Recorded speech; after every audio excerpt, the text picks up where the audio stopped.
My name is Jacob Wellnitz. I live here in Kirk County. I work in cybersecurity incident response, so I deal with emergencies, some of which can be life-threatening, like with hospitals, but I don't usually deal with natural disasters.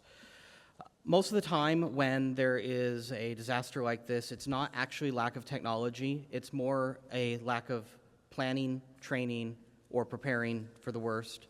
I grew up in Austin but spent summers here in Kerrville. I remember past storms intruding on Camp Chrysalis on Turtle Creek here in Kerrville.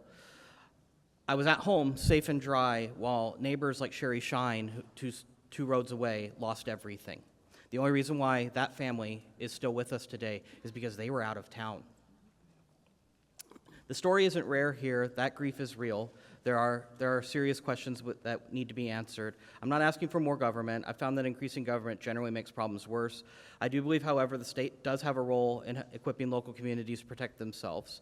First, modernizing flood alerts makes sense. Sirens may not in some areas. We may need a layered approach, gauges, NOAA, weather stations, mobile alerts, radio systems, and sirens, if they make sense. Camps need to drill for floods. It needs to be a requirement. We drilled for cyber attacks. Why not other situations and disasters? A $30 NOAA radio in cabins where cell phones were not allowed could have made a huge difference.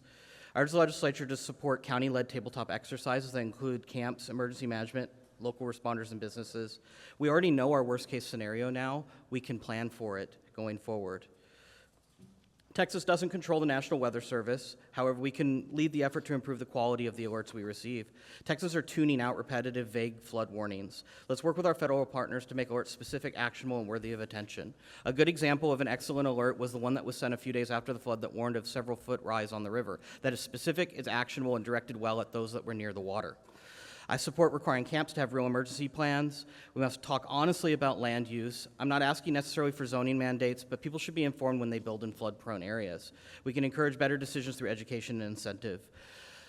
We need to bring back signing up for emergency alerts via driver's license renewals. That was a bill that was considered a few sessions ago, I believe it was. We should allow that, and the legislature can make that happen.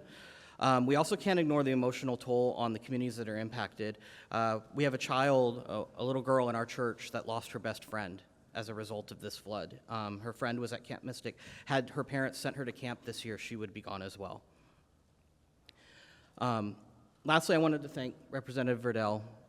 He was here getting his hands dirty in the mud and the muck, not observing, but actively helping. He spoke with survivors, worked alongside responders, and truly witnessed the scale of all the loss.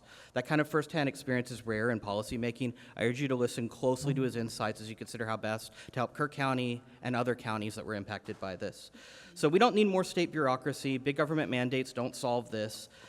The state still has a critical role to play, though. We need it to help equip the local people, the ones that know the land, the roads, the risks, to plan, train, and prepare. This is a moment to focus on what works: coordinated drills, clear alerts, informed land use, and yes, we need some mental health support in this community. Thank you for your testimony.